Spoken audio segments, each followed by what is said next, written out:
ভালো লাগছে সব গাছগুলো ছেটে কত ডাল কাটা হয়েছে। কাগজ ফুলের গাছ, বাট একদমই রোদ পায় না বলে পুরোটাই পাতাতে ভর্তি হয়ে গেছে।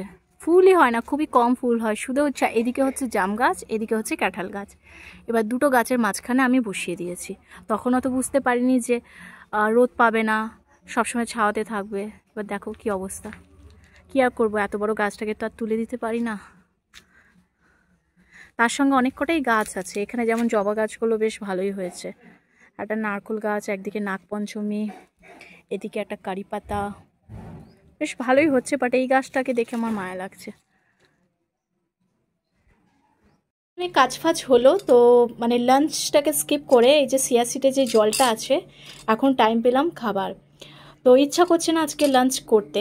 হেভি ব্রেকফাস্ট করেছি অলরেডি, আমি তোমাদের সঙ্গে শেয়ার করে দিয়েছি। তো এটা যে টাইমে খাই সেই টাইমটাও স্কিপ হয়ে গেছে।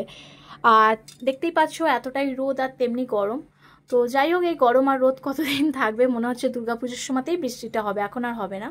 তো সেই টাইমেই আবার গাছপালা একটুখানি জল টল দেবো। এখন আপাতত একটুখানি রেস্ট নিই, তোমাদের সঙ্গে দেখা হবে আবার বিকেলে।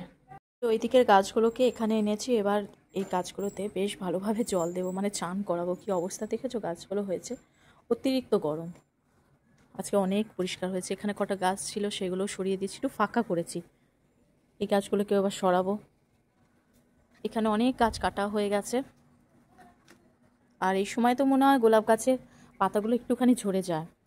তো সেই আর কি, গোলাপ গাছগুলো একটু ফাঁকা ফাঁকা লাগছে। তো যাই হোক, চলো ঝটপট করে জলটা দিয়ে দিই।